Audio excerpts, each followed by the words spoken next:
Okay, बिस्मिल्लाहिर्रहमानिर्रहीम। Right, अभी हम एबिकस में मॉडल बनाएंगे और इसको चेक कर लें, रिकॉर्डिंग हो रही है? हाँ, हो रही है। राइट। और हमने सिर्फ आज की लेक्चर में सिर्फ हम मॉडल बनाएंगे। उसके बाद उस पर लोड कैसे अप्लाई किया जाता है, उसकी सपोर्ट कंडीशन कैसे करते हैं और एनालिसिस कैसे करते हैं, वो नेक्स्ट में कर लेंगे। लेकिन टाइम हुआ तो हम वो भी कवर कर लेते हैं। सबसे पहले मैं एबिकस रन करता हूँ और प्रोग्राम्स में जाके आई होप लाइसेंस रन हो रहा होगा, मैं चेक कर लेता हूँ उसका। इसमें एबिकस के फोल्डर में जाके एबिकस CAE को रन करेंगे हम। इसके और भी बहुत से टूल्स हैं जो मुख्तलिफ़ किस्म की स्पेशलाइज्ड प्रोग्रामिंग के लिए इस्तेमाल करते हैं, जिसमें आप बाकायदा फोर्ट्रान और दूसरी लैंग्वेजेस यूज़ करते हैं, C लैंग्वेज वगैरह।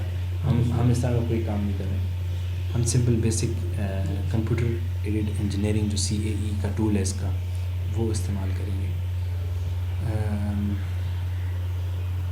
ये और सेफ ये एनसेस ये सारे फाइनाइट एलिमेंट मॉडलिंग के सॉफ्टवेयर हैं जी। इनमें सब में अप्रॉक्सीमेट एनालिसिस की टेक्निक इस्तेमाल की जाती है, जो कि मैथमेटिक्स की एक अप्रोच है, उसको फाइनाइट एलिमेंट एनालिसिस कहते हैं। और finite element method mathematical approach है जिसको आप फिज़िकल फिनोमिनास की एनालिसिस के लिए भी इस्तेमाल कर सकते हैं। सर इनमें फ़र्क क्या है सब में? कि इन सब में बिल्कुल, क्योंकि ये मुख्तलिफ अप्रॉक्सीमेट मेथड्स में एक एरर की टॉलरेंस रखी जाती है। तो जो कंप्यूटर सॉफ्टवेयर बनाने वाले हैं वो अपने हिसाब से मुख्तलिफ टॉलरेंसेस रखते हैं और बहुत से अप्रॉक्सीमेट टेक्निक्स होती हैं एक काम को करने की। तो किसी ने कोई और टेक्निक से फाइनाइट एलिमेंट इम्प्लीमेंट किया होता है, किसी ने किसी और से, और आजकल रिसर्चर्स नई फाइनाइट एलिमेंट की टेक्निक्स भी बना रहे हैं। तो उस हवाले से हर एक सॉफ्टवेयर जो है वो उसकी अपनी लिमिटेशंस हैं, वो आपको ज़रूर पहले पढ़नी होती है, उसके बाद फिर आप उसको इस्तेमाल करते हैं। एक सॉफ्टवेयर इस्तेमाल हो सकता है एक काम के लिए और दूसरे काम के लिए नहीं हो सकता। तो जिस तरह से हैं, आपने अपने रिपोर्ट में लिखा है कि ये रिसर्चर्स ज़्यादा यूज़ करते हैं उनके लिए, क्योंकि इसमें हर किस्म की एनालिसिस ऑलमोस्ट की जा सकती है। हर मल्टी फिज़िक्स प्रॉब्लम्स, मतलब हर किस्म की, जिसमें डायनेमिक्स और स्टैटिक कंडीशंस हों और फ्लूइड हो, स्ट्रक्चर, सॉलिड्स, हर किस्म का मटेरियल, सब कुछ इसमें किया जा सकता है। तो इसका मतलब है हर किस्म का काम किया जा सकता है इसमें। अब जो ऑप्टिमाइजेशन और परफॉर्मेंस बेस्ड एनालिसिस भी हो सकती है इसमें, जो कि चांस की बात होती है कि आप एक फैक्ट्री में बोल्ट स्टेप वो उस पर मार्किंग्स कर रहे हैं, तो कितने चांसेस हैं कि इन बोल्ट पे गलत मार्किंग आएगी और कितने चांस है कि सही मार्क आएगा। तो वो भी आपको ये मेजर वो करके दे सकता है उसकी क्वालिटी ऑफ वर्क से। ठीक, अच्छा। हम जी प्रेजेंटेशन में भी ये क्वेश्चन पूछा था ना, आई सी। एनसेस आप क्यों नहीं यूज़ किए? अच्छा अच्छा अच्छा, तो चलिए हमने वही वो जो उसमें पढ़ा था वही हमने आंसर किए। सही है। तो ये मतलब इसमें बहुत सारे काम हो सकते हैं, ये बहुत ज़्यादा वो तो एनसेस में नहीं हो सकते, हो सकते हैं, लेकिन हमने अगर रिसर्च पर्पज के लिए मतलब हम लेकिन इक्वली हम एनसेस को भी इस्तेमाल कर सकते हैं। ये बल्कि कई लिहाज से तो वो ज़्यादा डॉक्यूमेंटेड है इससे, और कई लिहाज से ये ज़्यादा डॉक्यूमेंटेड है उससे। तो हम हमारी फिर चॉइस है ये किसी ख़ास वजह से। तो उसमें आपके पर्टिकुलर काम में ऑलरेडी इसका इस्तेमाल हुआ है। आप जिसको जानते हैं, जिसने काम किया है, उसने भी इसमें लास्ट टाइम मॉडलिंग इसी सॉफ्टवेयर में की थी विद सम अदर रीजंस कि ऑलरेडी रिसर्च में सैंडविच पैनल पे इसके मॉडल आसानी से मिल जाते हैं। तो आप अपने रिजल्ट्स को कंपेयर आसानी से कर सकते हैं, वरना कोई वैध नहीं है कि हम एनालिसिस का इस्तेमाल ना करें। राइट, अच्छा। इसमें जब ये विंडो आती है, इसमें शुरू में आपको ये पूछते हैं कि आप नए मॉडल से काम शुरू करना चाहते हैं, एग्जिस्टिंग रन करना चाहते हैं, तो हम ऐसा करते हैं क्रिएट मॉडल डेटाबेस नहीं बनाते हैं। अगर आप फ्लूइड डायनामिक्स से रिलेटेड काम करना चाहें, आप CFD पे जाएंगे। अगर आप सिंपल स्टैटिक एनालिसिस करना चाह रहे हैं या डायनामिक एनालिसिस करना चाह रहे हैं, स्टैंडर्ड और एक्सप्लिसिट मॉडल्स होते हैं, उसमें की जाती है। जिसका मतलब है हम स्टैटिक एनालिसिस करना चाह रहे हैं, हम इसको क्लिक करेंगे और ये आपके लिए ब्लैंक मॉडल बना देगा। इस तरह से ये ब्लैंक मॉडल है, कुछ भी नहीं बना हुआ यहाँ पर। ये इसका मेन मेन्यू है। इसमें कई टूल जो हैं जो कि क्विक डायरेक्ट ज़रूरत पड़ती है, वो उन्होंने उठा के यहाँ टूल बार्स में डाले हुए हैं। ठीक है, जिस तरह से ये कुछ टूल्स थे हमारे पास। राइट, इसको मैं ऊपर यहाँ डाल देता हूँ। ओके, अच्छा। यहाँ पे मॉडल में आप यहाँ मॉडल बनाते हैं, आप एक साथ इस पे मॉडल पे राइट क्लिक करके बहुत से क्रिएट करके नए मॉडल भी ऐड कर सकते हैं। मिसाल के तौर पे एक विंड टर्बाइन की ट्यूब का मॉडल, जो वर्टिकल कॉलम ट्यूब कॉलम है, ट्यूबुलर कॉलम, वो बना लें। एक और मॉडल ऐड कर लें कि एक उसकी फाउंडेशन सॉइल और उसके वो अलग से मॉडल हो जाएगा, या आप कंबाइन भी इनका एक मॉडल बना सकते हैं। तो you can make multiple models और उनको अलग अलग भी रन कर सकते हैं, उनको कंबाइन करके भी इनको भी रन किया जा सकता है। तो बहरहाल हमारा सिंपल एक से मॉडल है सैंडविच पैनल का। हम ऐसा करते हैं, इसका जो आप एक बता दें, हमने जो कोर के लिए क्या साइज़ डायमेंशन दी थी, कोई एक डायमेंशन बताएं, कंप्रेशन के टेस्ट की बना लें। चलिए 8 बाई 8 इंच का था Yes. और उसकी थिकनेस कितनी थी 4 इंच भी है 4 इंच और 2 तो टोटल हमारे पास तकरीबन 7 इंच की थिकनेस का बना है ये 3 से तो 10 इंच 10 इंच 10 इंच 10 इंच या फिर 8 इंच 8 इंच थिकनेस concrete तो एक बिल्कुल क्यूब बन जाएगा हमारे पास Yes, yes. 8 inch by 8 inch by 8 inch अच्छा ये यूनिटलेस सॉफ्टवेयर है Yes. इसमें बस आप जो भी डायमेंशंस खुद इमेजिन करके डाल दें आपको थ्रू आउट आखिर तक सोचना पड़ेगा और याद रखना पड़ेगा कि भाई मैंने सब लेंथ इंचेस में फोर्सेस पाउंड्स में और टेम्परेचर सेंटीग्रेड्स में और वोल्टेजेस वगैरह अगर इसमें आप इस तरह प्रॉब्लम्स है वो वोल्ट्स मिली वोल्ट जो भी आपकी उसमें करने हैं एक बार जब आप वैल्यू डाल देते हैं बस वो ही इस्तेमाल होती है हम चूज़ करें तो हम 8 इंच को 8 इंच 8 की तौर पर भी इस्तेमाल कर सकते हैं या कितना फीट में कितना हो जाएगा पॉइंट 7.7 नहीं 0.709 होता है 0.666 बनता है ख्याल में आई नॉट श्योर बस चेक कर लीजिए इसका पॉइंट फॉर एग्जांपल 0.666 फीट कर लें तो इसका मतलब थ्रू आउट आप फीट में काउंट कर रहे हैं अच्छा अब सबसे पहले आप इसमें पार्ट्स बनाते हैं उन पार्ट्स को बाद में असेंबल किया जाता है तो पार्ट्स जो आप बनाएंगे वो यहाँ बनेंगे और उनको असेंबल आप असेंबली में करेंगे उनको मटेरियल आप यहाँ से डिफ़ाइन करेंगे तो उनको आपस में सेक्शन भी उसका कोई डिफ़ाइन करना तो वो भी कर सकते हैं हम देखेंगे स्टेप वाइज करते हैं सबसे पहले पार्ट्स बनाते हैं हमारे सैंडविच पैनल में 3 पार्ट्स हैं तो ऊपर की एक वो है लेयर है उसके नीचे की लेयर है अंदर की और एक बाहर की लेयर है तो इसमें जो टॉप और बॉटम लेयर है वो एक जैसी है तो उसका हम एक पार्ट बना लेते हैं इसको असेंबल 2 बार कर लेंगे एक बार ऊपर और एक बार रोटेट करके नीचे फ्लिप करके ठीक है ना तो वो पहले अब अपना कंक्रीट की पार्ट बना लेते हैं मैं पार्ट पे डबल क्लिक करूं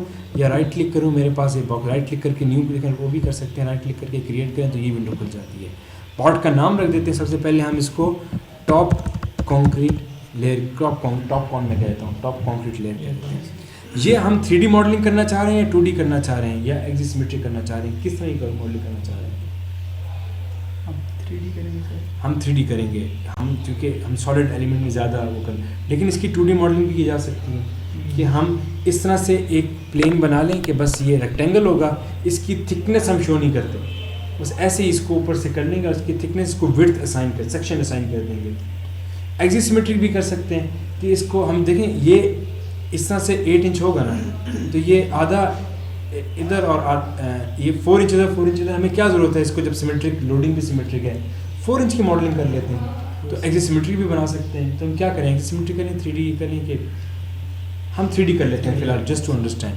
डिफॉर्मेबल हम चाहते हैं कि ये ऑब्जेक्ट जिसको लोड अप्लाई करें तो इसकी शेप चेंज हो हम इसको चाहें तो रिजिड भी कर सकते हैं कि वो रिजिड बॉडी मूव करें इसकी शेप में चेंज ना आए and so on other types भी हैं यूलरिन मॉडल इसका फ्लूइड्स साइड पे आ जाता है बहरहाल हम इसमें आइलर ये एयर और उसकी मॉडलिंग के लिए आइलर मॉडल इस्तेमाल किया जाता है हम तो सॉलिड मॉडल कर रहे हैं ना हम डिफॉर्मेबल चूज़ कर लेते हैं क्या हम उसको एज ए सॉलिड मॉडल करेंगे उस लेयर को थिन शेल की तरह मॉडल करना चाह रहे हैं पतली वायर की तरह मॉडल करना चाह रहे हैं या एक पॉइंट कह रहे हैं कि ये पॉइंट जो है ये हमारे पास हम क्या करना चाह रहे हैं सॉलिड कर लेते हैं इसको सॉलिड चूज़ किया आप एक्सट्रूजन की टेक्निक इस्तेमाल कर सकते हैं कि आप एरिया डिफाइन कर दें 8 इंच बाय 8 इंच का और इसको बाद में एक्सट्रूड कर लें तो आपके पास ये 3 इंच का या 1.5 इंच का आपके पास ये एक लेयर बन जाएगी 3 इंच हम कर रहे हैं 3 कर रहे हैं राइट तो दूसरा तरीका क्या है रेवोल्यूशन का भी है अगर आपके पास सर्कुलर प्लेट में बना रहे हैं हम इसको जो कि एक अच्छा आइडिया है उसके लिए हम क्या करेंगे हम इसकी एक थिकनेस बना लेंगे इस तरह से 3 इंच की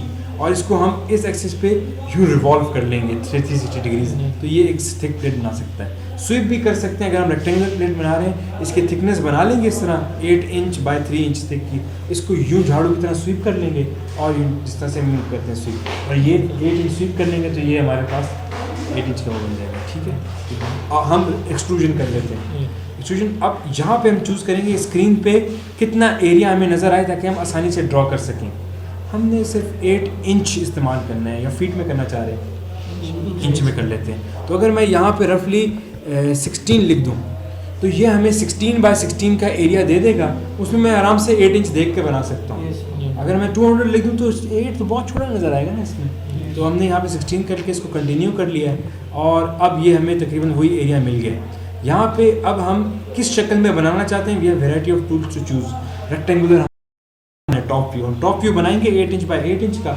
इसको 3 इंच की थिकनेस दे देंगे। तो टॉप में मैंने इसको क्लिक किया और अब मैं यहाँ पे मूव करूँ तो मुझे कोऑर्डिनेट्स यहाँ पे दिखा रहा है और ये स्नैप भी करता है, दरमियान में भी जगह जगह स्नैप कर सकता है। तो you can actually start drawing. यहाँ पे आप एक्स वाई डायरेक्ट दे के भी ड्रॉ कर सकते हैं, जो कि ज़्यादा आसान तरीके ऑटोकैड के यूजर्स के लिए। मैं 0,0 यहाँ लिख दूँ, सबसे पहले मैं इसके एक कोऑर्डिनेट दे दूँ, उसको मैं एंटर कर दूँ, अब ये दूसरे एंड पे जा रहा है। दूसरा मैं डायरेक्ट 8,8 दे दूँ, कोई यूनिट नहीं है। अब मेरी अपनी मर्जी, मेरे माइंड में ये मीटर्स में चल रहा है, किलोमीटर में चल रहा है कि इंच में, मैंने डिसाइड किया है इंच, तो बस अब हर डायमेंशन में इंच में बात कर रहा हूँ, यूनिट नहीं लिखा होगा उसके साथ। तो अगर मैं स्ट्रेस की वैल्यू डालना चाहूँगा तो मैं उसके लिए क्या यूनिट चूज़ करूँगा, 20 पाउंड्स पर स्क्वायर इंच। स्क्वायर फीट में मैं अनफॉर्चुनेटली अब नहीं कर सकता, I have to convert and feed it in square inches. ठीक है, गुड। तो मैंने इसको यहाँ से एंटर किया और इसने वो बना दी। इसको जूम आउट करके देख लेते हैं और ये इसने वो वहाँ तक उस साइज़ का बना लिया। तो देखें हमने 16 बाय 16 का किया था, तो उसमें रफली 8 बाय 8 का ये हो सकता है। बस इस तरह से कहीं भी बना लें, दरमियान में भी बना सकते हैं। इट्स सिंपली ड्राइंग, अभी तक ऑब्जेक्ट नहीं बनी हमारी। इसको जब आप इससे सेटिस्फाई हो जाएं, इसको यहाँ से क्लोज कर दें, वो स्टेप कंप्लीट हो गया। अब नेक्स्ट पूछ रहा है sketch the section for solid extrusion, क्या अभी और भी आपने करना है और ड्रॉ करना है? तो हो सकता है इसके साथ कोई कर्व हो, यहाँ पे कोई और पार्ट हो, keep on drawing them. Once you done you just say done to it. और इसके बाद आपसे पूछेगा अब कितने एक्सट्रूजन, अब कितने इसको डेप्थ में थिक बनाना चाहते हैं। हम ऑलरेडी किस यूनिट में काम कर रहे हैं, इंच में, तो यहाँ पे मैं इसको 3 इंच डाल दूँगा। अभी इंच है, यूनिट नहीं है इसमें। ये इसमें अगर हम कर्व वगैरह उसके लिए या कुछ आप इसको पिच भी देना चाहिए, थिकनेस जो है वो विद लेंथ ये कम भी हो रही हो साथ में, तो टेपरिंग आ जाएगी। ड्राफ्ट वगैरह इसमें आप इसको इसकी हेल्प फाइल में जाके देखें, you will get the details of about it. तो पिच जो है ये थिकनेस में डिस्टेंस विद और रेवोल्यूशन की फॉर्म में दी जाती है। ये ड्राफ्ट जो है ये डिग्रीज में दिया जाता है कि किस तरह एंगल के हिसाब से। बहरहाल इसको हम ओके कर लेते हैं और this is our object. We 8 by 8 by 3।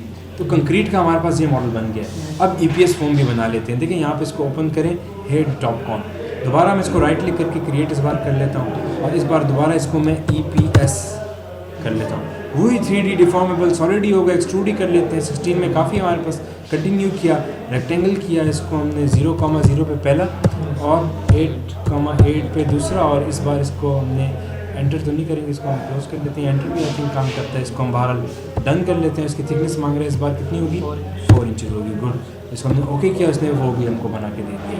ये EPS है। ये टॉप कॉन को क्लिक किया, डबल क्लिक करें तो ये टॉप कॉन वो टॉप कंप्लीट दिखा रहा है। देखिए ये थिकनेस के डिफरेंस नज़र आ रहा है। ग्रे कलर का मतलब ये इसको अभी तक कोई चीज़ भी असाइन नहीं हुई है।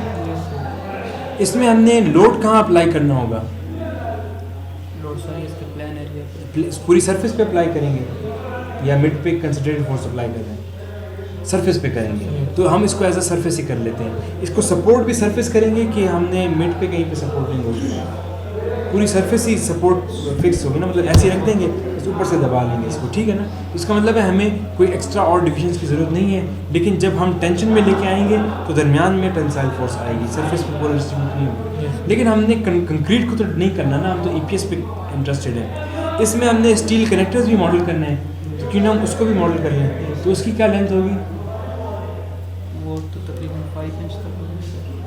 5 इंच। और वो क्या हम उसको सॉलिड करना चाहते हैं कि लाइन एलिमेंट से करना चाह रहे हैं? अच्छा, आप कैसे कह सकते हैं 5 इंच है? सर वो जो 4 इंच है उसमें मैंने देखा था वो तकरीबन 60 का एंगल बन रहा था। हाँ बिल्कुल सही है, उस हिसाब से 5 बनता है। हम भी इसको 5 कर लेते हैं। ठीक है, तो मैंने इसको क्या किया, यहाँ पे पार्ट पर डबल क्लिक किया। इस बार यहाँ से मैं वायर में चला जाता हूँ। सॉलिड भी कर सकते हैं, वायर कर लेते हैं। इसको कंटिन्यू किया, इसको हम कर लेते हैं कनेक्टर, कंटिन्यू कर दिया। और यहाँ से हम इसको लाइन, सिंपल लाइन ड्रॉ करके 0,0 से x पे 0, y पे कितना चले जाएं, कितना 5 इंचेस ना, 5 कर लेते हैं। तो ये एक लाइन बन गई है, बस और कुछ नहीं करना। इसको क्लोज किया और इसको डन कर दिया। ये हमारे पास वो वायर एलिमेंट बन गया। ठीक है, इन वायर्स को जोड़ जोड़ के हम असेंबल करके हम अपना पूरा बना सकते हैं। ठीक है, तो अभी ऐसे करते हैं, बजाय हम मटेरियल की डिटेल में जाएं या सेक्शंस वगैरह के, इसमें इनको ज़रा असेंबल करना शुरू करते हैं। ये कनेक्टर हमने, अभी हम स्टील रिइंफोर्समेंट जो है इस तरह नहीं करते। स्टील हम सेक्शन के अंदर ही डिफाइन करेंगे। कैसे करेंगे वो आप बाद में देखेंगे, उसमें अभी हम करेंगे उसको। ठीक है, बहरहाल अभी हम इसको फ़िलहाल असेंबल करने सीख लेते हैं। असेंबल में चले जाते हैं। असेंबल में जाके हम इंस्टेंस में ऐड जाते हैं। इंस्टेंस में हम एक ऑब्जेक्ट का एक इंस्टेंस बनाते हैं। एक इंस्टेंस पता है ना आपको, एक मोमेंट कि ये भाई एक ऐसा सिचुएशन, एक सिनेरियो कि बस ये यहाँ पे पड़ा हुआ है। तो हम ऐसे करते हैं, ये टॉप की लेयर को उठा लेते हैं, इसको यहाँ पे रख देते हैं। ये रख दिया इसने, ठीक है। इसको हम यहाँ से अप्लाई कर देते हैं, तो ये रख दिया यहाँ पे। दूसरा एक और बार क्लिक करें तो ये एक और इसके ऊपर ओवरलैप करके रखना चाह रहा है। मैं कहता हूँ नहीं, मुझे ऑफसेट करके ज़रा रख के दिखाओ इससे ऑटोमेटिकली। इसको क्लिक किया, ये दूसरा भी रख के दिखा रहा है मुझको, 2 रख के दिखा दिए। ये इसका दूसरा इंस्टेंस हो गया यहाँ पे। इसको भी मैंने अप्लाई कर दिया। ऐसे करते हैं, एक कनेक्टर भी उठा के रखते हैं यहाँ पे। कनेक्टर को मैंने क्लिक किया और ये भी इसने उठा के यहाँ रख दिया। इसको मैं यहाँ से फ़िलहाल ओके कर देता हूँ, ठीक है। अब ऐसे करते हैं, इसको उठा के अब इसका ज़ीरो यहाँ पे आपको नज़र आ रहा है। इसको देखें, यहाँ से इस टूल से हम रोटेट करके देख सकते हैं कि ये ओरिजिन कहाँ पे, वो हमें नज़र आ रहा है। ये ग्लोबल कोऑर्डिनेट सिस्टम है, ये इसका लोकल कोऑर्डिनेट सिस्टम है, ठीक है। तो अब ऐसे करते हैं, इस बॉक्स को उठा के इससे कितने फासले पे रखें, 4 इंच इधर, ठीक है। तो मैं यहाँ से इंस्टेंस ट्रांसलेट से कह रहे select the instance to translate. 3 instances डाले हुए हैं मैंने यहाँ पे। देखिए, इसको मैं ओपन करूँ तो ये नज़र आ रहे हैं, ठीक है। ये पहला इंस्टेंस है, दूसरा इंस्टेंस है, तीसरा है। बहरहाल हम इस वक्त इसको मूव करना चाह रहे हैं, तो दोबारा मैं इसको चूज़ कर लेता हूँ। यहाँ से इसको सेलेक्ट इंस्टेंस टू ट्रांसलेट में इसको चूज़ कर लेते हैं। इसमें माउस लाइन सिलेक्शन आ जाती है, क्लिक करें तो सिलेक्ट हो जाता है। अब इसको क्लिक किया तो ये सिलेक्शन ख़त्म हो गई, ये सिलेक्ट हो चुका है। इन दोनों को सिलेक्ट करना चाह रहा हूँ, दोनों को मूव करना चाह रहा हूँ, मैं शिफ्ट करके सिलेक्ट करूँगा, अब दोनो't सिलेक्टेड है। कंट्रोल करके एक सिलेक्शन को मैं ख़त्म भी कर सकता हूँ यहाँ से, सॉरी नहीं, कंट्रोल शिफ्ट से, आई थिंक यस, शिफ्ट से सिलेक्ट होता है, कंट्रोल से I don't know, it should be deselecting, नहीं होगा। दोबारा इसको सिलेक्ट कर लें, चलें। एक आई थिंक कंट्रोल से होता है, it should be working. Shift से ट्राई कर लें, चलें। बाहर आ सिलेक्टेड है, इसको मूव करना है हमने। इसको कहाँ select the instance to translate, इसको हमने डन किया। इसको मूव करने के लिए इसने पॉइंट्स कुछ दिखा दिए, इसके मूव कहाँ से कहाँ तक। ये कह रहे हैं select the start point for the translation vector. हम कहते हैं ये इस पॉइंट को ट्रांसलेट करना है। इसने ऑटोमेटिकली, बस मुझे डालने की ज़रूरत नहीं पड़ी यहाँ पे, तो खुद देखें पिंक कलर की सिलेक्शन आ गई यहाँ पे। फिर कह रहा है select N and point for the translation vector. वो मुझे पता है ये 0 है, Z पे ये कितना हो गया, 0 नहीं, ये इस पॉइंट के ओरिजिन के कोऑर्डिनेट्स कितने हैं, 0,0,0 है कि नहीं। ये हमारे पास x पे 8, y पे 0 और z पे भी 0 है कि नहीं। ये पॉइंट हमारे पास x में 8 पे, y में 0 पे, लेकिन z में 3 इंचेस पे।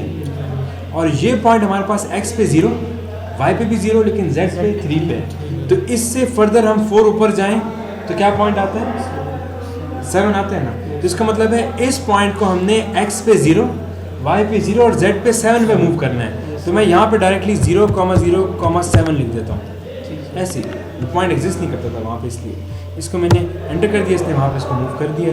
इसको फुल व्यू अगर हम करना चाहिए, एक्सटेंड करें, तो ये वही कनेक्टर भी और ये इससे ऊपर आया है, इसको रोटेट करके भी देख लेते हैं, तो इसने कर दिया, ठीक है। अच्छा, इसमें अब हम इसको यहाँ से ये रोटेशन बस बंद कर लेते हैं। यहाँ पे इसको दोबारा क्लिक करें, आई थिंक ऑफ हो जाती है।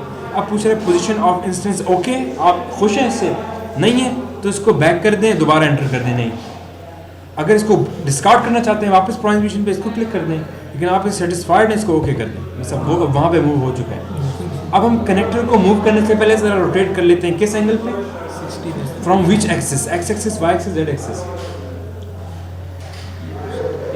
ये horizontally parallel to Y axis पड़ा हुआ नज़र आ रहा है हमको, क्योंकि आपको याद हो जब हमने इसको क्रिएट किया था, हमने इसको कहा था कि ये x पे 0, 0 पे स्टार्ट किया था और x y दूसरा पॉइंट y पे हमने दिया था, इसने y के अलोंग इसको लंबा करके बनाया है हमारे लिए, ठीक है। तो इसको हम x एक्सिस से कितना रोटेट करें, 60 डिग्री, या y एक्सिस से 30 होता है, लेकिन ऑलरेडी हमारे पास ये एक्सिस है ना, इससे हम इसको अबाउट x एक्सिस, ये x axis say about 60 degree जो रोटेट कर लेते हैं, 60, ठीक है। सबसे पहले तो हमने किया इंस्टेंट रोटेट, किसको, इसको सिलेक्ट कर लिया, ये इसको हमने डन किया, कहते हैं select the start point of the axis of rotation. तो मैं इस पॉइंट को चूज़ कर रहा हूँ, क्यों? क्योंकि एक्सिस की बात हो रही है, मैं ये कर दिया। और कहते हैं and point of axis of rotation में ये, तो ये दोनों को कंबाइन करें तो एक लाइन बनती है जो एक्स एक्सिस को रिप्रेजेंट कर रही है। This is the axis of rotation. और इस पे मैं इसको कितने डिग्री रोटेट करना चाह रहा हूँ? 60। तो मैं यहाँ पे 60 प्लस लिखूँ माइनस लिखूँ?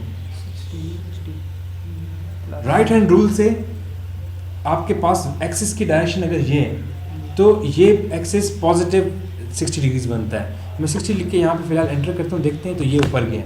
अगर मैंने पहले ये पॉइंट और बाद में ये पॉइंट चूज़ किया होता तो थंब की डायरेक्शन ये बनती और इसकी रोटेशन 60 पॉजिटिव ये बन रही होती, इसको नीचे ले जाता। तो ये असल में राइट हैंड रूल से होता है। ये चीज़ क्लियर नहीं हुई मेरे ख्याल में आपको?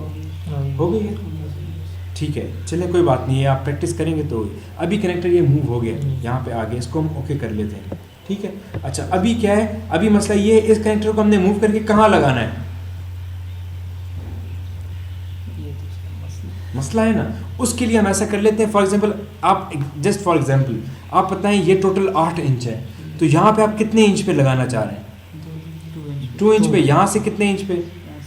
2 इंच पे। लेट्स से आपके लिए एग्जैक्टली आपने ड्रॉ किया हुआ ऑटोकैड में उस तरह से होगा, लेकिन हम 2 पे कर लेते हैं। तो इसकी हम पार्टीशनिंग कर लेते हैं सरफेस की। ठीक है, हम पार्ट्स में जाएंगे, टॉप कॉर्न में जाके अपने ऑब्जेक्ट में, जो ऑब्जेक्ट है हमारे इसमें फीचर में सिर्फ ये सॉलिड ऑब्जेक्ट बना हुआ है, हम इसको टॉप कॉर्न को सेलेक्ट कर लेते हैं। इस बार मेन्यू में टूल्स में जाके हम पार्टीशन में जाएंगे। पार्टीशन में हम एज फेस नहीं पूरे सेल को पार्टीशन कर लेते हैं। एज जो है सिर्फ एक एज को 2 या 3 हिस्सों में डिवाइड करना हो, फेस सिर्फ एक फेस को इसको करना हो, हम पूरा सेल डिवाइड करना चाह रहे हैं, हम सेल कर लेते हैं। क्या टेक्निक इस्तेमाल करना चाह रहे हैं? कटिंग प्लेन डिफाइन करके डेटम, एक्सटेंड फेस से, एक्सट्रूड स्वीप एजेस, या स्केच करना चाह रहे हैं। मैं स्केचिंग की टेक्निक यूज कर लेता हूँ। कह रहे हैं select the sketch plane that cut through the cell planar face. तो मैं कहता हूँ ये वो फेस है। देखिए अभी ये फेस सेलेक्ट हो गया है, अब ये फेस सेलेक्ट हो गया है, थोड़ा सा क्लियर नज़र नहीं आ रहा लेकिन सिलेक्शन नज़र आती है। ठीक है, इसको मैं इसको कर लिया। दूसरा पूछा सिलेक्ट एन एज और axis that will appear vertical on and on the right. आपको जब ये दिखाए तो वर्टिकली और राइट साइड पे कौन सा फेस दिखाए। अगर मैं इसको ये एज दे दूँ, ये एज पूछ रहा है, तो ये इसको रोटेट करेगा यूँ और ये एज वर्टिकल यूँ नज़र आएगा। लेकिन आप मुख्तलिफ और भी सेट्स इसमें चूज़ कर सकते हैं। बाहर हम ऐसे करते हैं, इसको कह देते हैं ये, तो ये इसको यूँ रोटेट करके दिखा देगा हमको। मैंने इसको सिलेक्ट कर लिया तो ये नज़र आ गया हमारा। ठीक है, मुझे याद था हमारा एक्स वाई जेड इस तरह से था और ये कॉर्नर उस वक्त हमको नज़र आ रहा था। ठीक है ना, अब हम उसी फेस को जो हमने चूज़ किया था उस पर स्केच ड्रॉ कर रहे हैं। मैं एक लाइन इस तरह और एक लाइन इस तरह से ड्रॉ करूँगा। सो आई गो टू द लाइन, लेकिन मुझे एग्जैक्टली कहाँ से ड्रॉ करना है आई डोंट नो। उसके लिए मैं इसका ओरिजिन चेंज कर देता हूँ, मेरे लिए आसानी होगी। And here you can reset the view. इसको क्लिक करें तो आपके पास ये एक बॉक्स खुलेगा। दोबारा कर लेते हैं, अच्छा इसको क्लोज किया दोबारा, इसको ये सॉरी यहाँ से सेटिंग होती है, I am so sorry. Sketcher option में जाके ओरिजिन, ये कह रही कहाँ ओरिजिन, मैं इसको ओरिजिन कर लेता हूँ, ये ओरिजिन कर लिया। ठीक है, अच्छा अब ओरिजिन हमारा चेंज हो गया है, मैं इसको ओके कर देता हूँ। ओरिजिन पहले सेंटर में था ना, अब यहाँ आ गया मेरा उठ के। अब मुझे बहुत आसानी है इसको लोकेट करने में। कैसे? अब मैं कहता हूँ एक लाइन ड्रॉ करते हैं जो कि हॉरिजॉन्टल इसको काटे लेकिन यहाँ से 2 इंचेस ऊपर हो। तो मैं इसका x0 कहता हूँ, ये स्टार्टिंग पॉइंट कह रहा है, starting point of the x0, y पे 2 कह दिया, वेरी गुड। तो ये यहाँ पे आ गया। दूसरा मैं डायरेक्ट यहाँ क्लिक करूँ तो हॉरिजॉन्टल, देखें h का मतलब हॉरिजॉन्टल लाइन है, ये v का मतलब वर्टिकल आ गया। ये v यहाँ पे नज़र आ रहा है, अभी विजिबल नहीं हो रहा, बहरहाल v आता है। और मैं यहाँ क्लिक करूँ तो यहाँ एग्जैक्ट स्नैप होके बस कर भी देगा। लेकिन मैं to be on the safe side मैं x पे 8, y पे 2 कर देता हूँ, तो वो पॉइंट बनता है ना। मैं इसको यहीं पे एंटर करता हूँ, इसने लाइन ड्रॉ कर दी, h बता रहा है हाँ इसने हॉरिजॉन्टल बनाई है। अब मैं दूसरी लाइन यहाँ से स्टार्ट नहीं करना चाह रहा, मैं इसको स्केप कर देता हूँ। दूसरी लाइन में दोबारा एक कमांड दी, इस बार x पे 6 और y पे 0 से स्टार्ट करना चाह रहा हूँ। तो यहाँ पे चली गई ये लाइन और यहाँ से अब देखें v आ रहा है वर्टिकल। मैं यहाँ पे स्नैप भी कर सकता हूँ, लेकिन मैं x पे 6, 8 पे वो पॉइंट मार्क कर लेता हूँ, y पे 8 है, तो ये बन गया। और कोई कटिंग छुरी चलानी है कहीं पे नहीं करनी फिलहाल हमको, वरना करते तो हम और कनेक्टर कनेक्ट करने के लिए वो कर सकते थे। बहरहाल इसको मैंने स्केप कर दिया है और इसको मैं डन कह देता हूँ। और section must be close right, इसको कह रहे हैं सब कुछ क्लोज होना चाहिए। तो उसको हम ऐसे करते हैं, लाइंस ड्रॉ करके क्लोज कर लेते हैं। मैं यहाँ से क्लिक किया, स्नैप किया, इसको भी स्नैप किया, इसको भी स्नैप किया, इसको भी स्नैप कर लिया।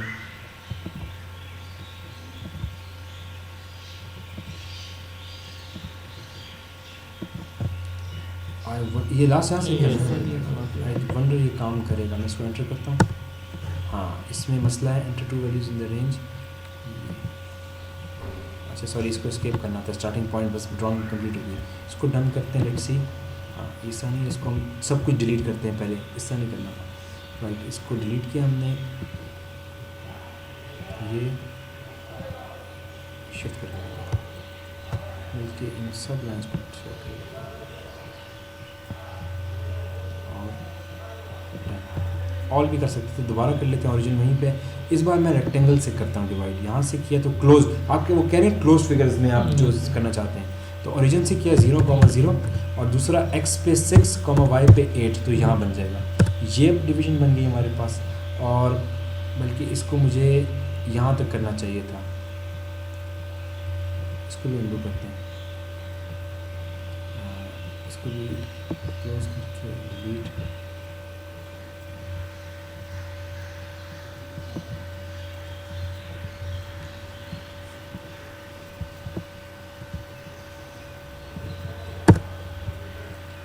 दोबारा इसको 0,0 सॉरी, और दूसरा x पे 6, y पे हम कर लेते हैं 2। Very good. और दूसरा जो है हम दोबारा ड्रॉ करते हैं, दोबारा कह रहे हैं स्टार्टिंग कॉर्नर दोबारा, तो वो 6,2 से स्टार्ट करते हैं, x पे 6, y पे 2, और दूसरा जो एंड करते हैं वो हम 8/8 पे कर लेते हैं। ठीक है, और अब इसको हम दोबारा, काम हो गया, इसको रन करते हैं। Section must not self intersect, तो ये आपस में कहाँ इंटरसेक्ट करेगा?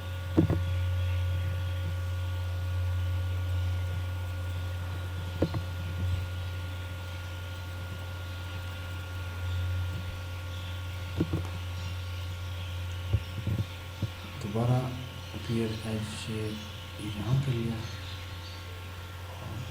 Sketch.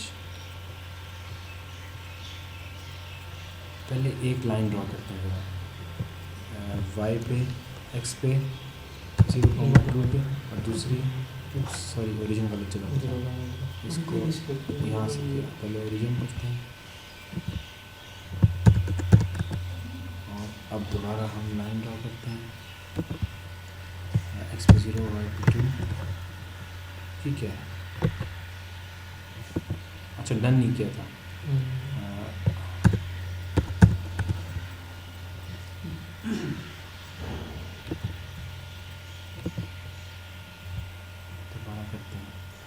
Tools, partition, define cutting plane and define plane, extend face, extrude sweep edges। ये ट्राई करते हैं, select one or more edges in the same। अच्छा, ऐसे करते हैं, पहले फेस को कर लेते हैं, ठीक है, उसके बाद हम उसको एक्सट्रूड कर लेंगे। ये भी बात ठीक है। लेट्स सी, तो ये क्या कह रहे हैं, sketch, select the face to partition, as ये कर लेते हैं, और इसमें अब हम जल्दी से इसका ओरिजिन करके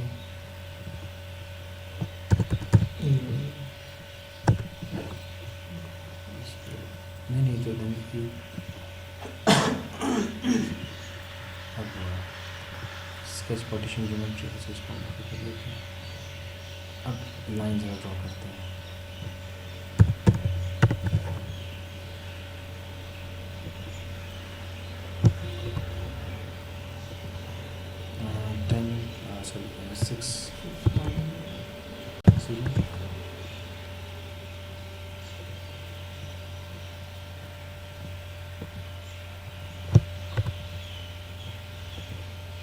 पार्टीशनिंग कर लिए ना, और अब हम कहते हैं कि सेल्फ एक्सटेंड फेस, तो select the face to be extended, तो ये फेस एक्सटेंड किया और शिफ्ट करके ये एक वक्त में एक ही करता है, create partition.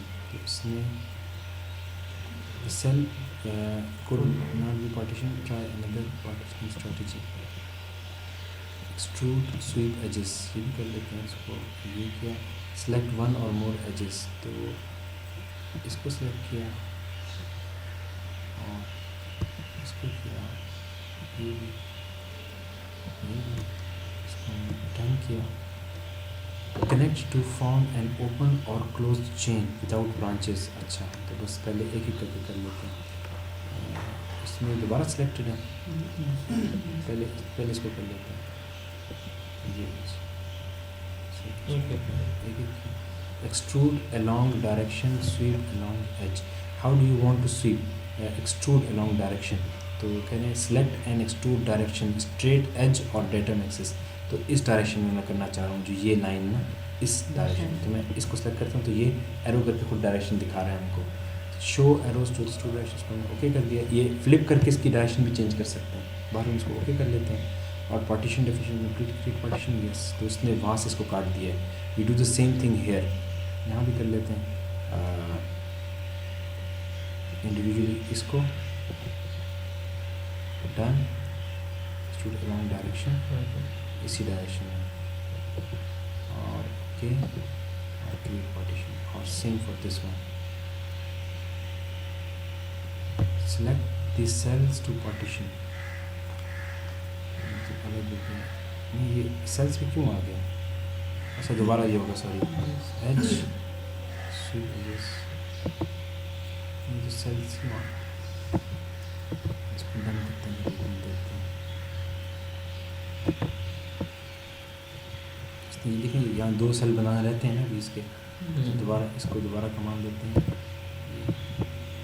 Select the cells to partition. इसमें ये नीचे वाला है जो गया हमारे पास, हाँ ठीक है, ये इसको हमने डन कर दिया। सेलेक्ट वन और मोर एजेस, इसको हमने ये एज कर दिया, डन, और long direction, this one, okay, ये पार्टीशन, तो ये भी हो गया। लास्ट हमारे पास अब ये रह गया, और इसको भी दोबारा इसी तरह से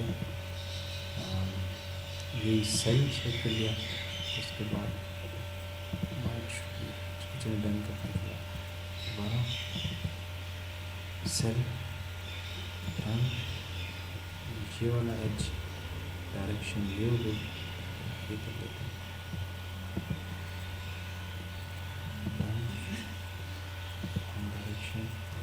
गलत हो गया ना, इसको बैक कर लेते हैं।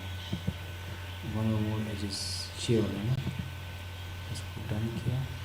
स्वीप वन डायरेक्शन, ये डायरेक्शन होगी हमारे पास, ओके किया, क्रिएट पार्टीशन एंड डन, और अभी हम इसको रोटेट कर लेते हैं। तो एक स्टेप नहीं किया, लेकिन ये जो मैं पहले कर रहा था, जो काम नहीं कर रहा था, उसमें भी टेक्निक है। There variety of techniques to do. हमने ज्वाइन करके कंबाइन करके एक बनाई है, ठीक है।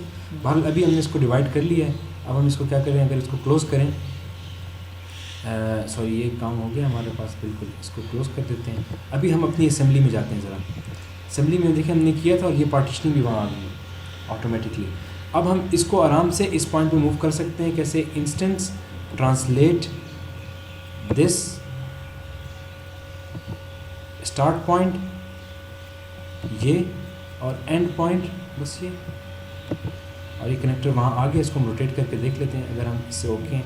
बाहर बिठाए इसको रोटेट कर लेते हैं। पहले ये देखिए, वो उससे कनेक्टेड है, उसमें पेनिट्रेट भी हो रहा है गालिबन थोड़ा सा। देखिए ये थोड़ा सा हुआ है, अंदर गया है थोड़ा सा, ठीक है। वो हमारी लेंथ का इशू है, हमको प्रॉपर कैलकुलेट करना था इसमें। बहरहाल हम इसको इससे नोट टू नोट कनेक्शन नहीं दे सके इस वजह से। बहरहाल वो कैलकुलेशन से हम इसको कर लेंगे। फिलहाल एक और इसमें चीज़ देख लेते हैं। कनेक्टर हमने बना लिया है, इसको हम ऐसा करते हैं कि इसको क्लोज करके इसको एक्सेप्ट कर लेते हैं कि आया ये पोजीशन सेटिस्फाइड, हम इसको ओके कर लें तो ये हमारे पास एक कनेक्टर आ गया। अभी हम और भी बहुत सी चीज़ें कर सकते हैं। For example instance linear pattern, इस इंस्टेंस को हम इस लाइन को सेलेक्ट कर लेते हैं, इसको हम कहते हैं डन, और इसको ये इसने लीनियर पैटर्न में रखना शुरू कर दिया। इसकी डायरेक्शन हम चेंज कर लेते हैं इस डायरेक्शन में। नज़र आ रहा है आपको लीनियर पैटर्न? ये देखिए, ये इसको एरे, जिस तरह ऑटोकैड में एरे होती है, एरे कर रहा है। देखिए इसमें मैं 3 4 5 बहुत सारे कनेक्टर इसमें कॉपी कर सकता हूँ।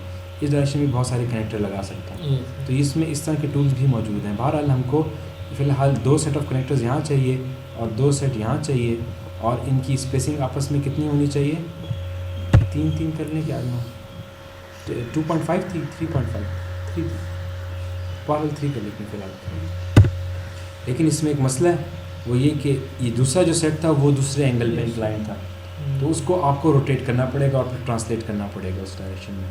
तो उसके लिए फिर ज़ाहिर है वो आप रोटेट भी कर सकते हैं और ट्रांसलेट, या एक ये बना लें, तो बहुत से तरीके हैं उसको करने के। हाल इसको मैं ओके कर लेता हूँ उस तरह से, राइट। तो ये हमने कनेक्ट, अब ये अभी असेंबली बन रही है, इसके बाद इसकी मैशिंग वगैरह होती है, बहुत चीज़ें। तो ये हमने आज मॉडलिंग पे काम कर लिया है।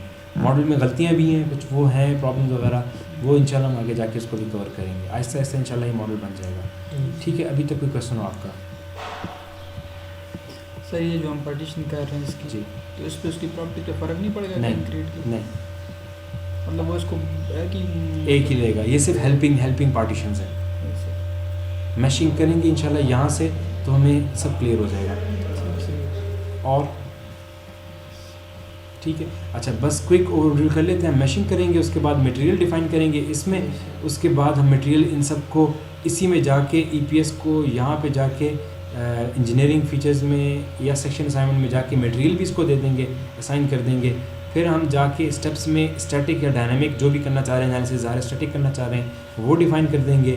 लोड्स में लोड अप्लाई कर देंगे, बाउंड्री कंडीशन में फ़िक्स कर देंगे, और फिर जाके हम जॉब्स में इसको रन कर लेंगे और एनालिसिस के रिज़ल्ट जो हमको चाहिए वो हम फील्ड आउटपुट में बता देंगे कि हमें डिस्प्लेसमेंट्स और स्ट्रेसेस ये चाहिए। अगर उसकी हिस्ट्री रिकॉर्ड करनी है कि एक सेकंड के बाद उसको लोड करने से क्या होता है या एक इंच डिस्प्लेस करने से क्या होता है, तो वो हिस्ट्री भी हम इसकी बना सकेंगे। And that will conclude everything. ठीक है, thank you ji, thank you. इसको क्लोज कर लेते हैं। बैटरी हाँ, इसको स्टॉप कर लेता हूँ।